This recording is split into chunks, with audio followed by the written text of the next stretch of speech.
Shop ತೀರ್ಕೊಂಡಿದ್ವಿ. ಆರೋಗ್ಯ ಇಲಾಖೆಯಲ್ಲಿ ಕೆಲಸ ಮಾಡ್ತಿದ್ರು. ಸುಮಾರು ಹೆಚ್ಚು ಜಾಸ್ತಿ ಕೆಲಸ ಮಾಡಿದ್ರೆ ರಿಸಲ್ಟ್ ಇಲ್ಲ. ಅವ್ರು ಪ್ರಾಪರ್ ಸಿಟಿಗೆ ಬೆಳೆದ್ಬಿಟ್ಟೆ ಜಾಬ್ ಮಾಡಿದ್ದೆಲ್ಲರೂ ಬೇರೆ ಡಿಸ್ಟ್ರಿಕ್ಟ್ ಅವರಾಗ 35 ವರ್ಷ ಅಲ್ಲೇ ಜಾಬ್ ಮಾಡಿರೋರು. ಈಗ ನಮಗೆ ಬಂದು ಒಂದು 5-6 ವರ್ಷ ಮಾಡಿದ್ರು. ನ್ಯೂವರ್ಕ್ ಹೋಗಿದ್ರು. ಸೊ ನ್ಯೂವರ್ಕ್ 25 ವರ್ಷ ಆದ್ಮೇಲೆ 1 ವರ್ಷ ಆದ ತೀರ್ಕೊಂಡವರು.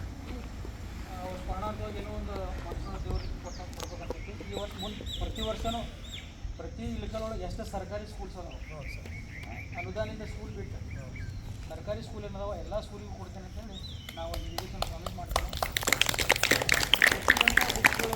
ಒಳ್ಳೆ ಯೂಸ್ಲೇಜ್ ಆಗಲಿ, ಒಳ್ಳೆ ಕರೆಕ್ಟಾಗಿ ಉಪಯೋಗ ಮಾಡ್ಬೋದು. ಅದು ಏನಾರು ಬರೆದು ರಂಗೋಲಿ ಕಲಿದೆ ಏನೋ ಬರೆದು ಏನೋ ಮಾಡಿ ಹಾಗೆ ಮಾಡಬಾರ್ದು. ಹಂಗೇನು ಅವಶ್ಯಕತೆ ಇತ್ತು ಸರ್ ಕೊನೆ 10 ನಿಮಿಷ ಎಕ್ಸ್ಟ್ರಾ ಕೊಟ್ಟು ಹೋಗಿರ್ತೀನಿ. ಇವತ್ತೇನು ಆಬ್ಸೆಂಟ್ ಇದ್ದು ಬೇಜಾರು ಮಾಡ್ಕೊಂಡು ಬೇಡ ಅಂತೇಳಿ ನಾಳೆ ಸೋಮವಾರ ದಿವಸ ಬಂದಾಗ ಅವ್ರಿಗೆ ಕೊಡ್ರಿ. ಹಂಗೇನು ಮತ್ತೆ 10-20 ಪೀಸ್ ಕಡಿಮೆ ಇದ್ದರೆ ಸರ್ ಬಂದು ನಾನು ರಿಕ್ವೆಸ್ಟ್ ಮಾಡಿ ನಾನು ಅಂಗಡಿ ಒಳಗೆ ಕೊಟ್ಟು ಕಳಿಸ್ತೇನೆ ಅವ್ರಿಗೆ.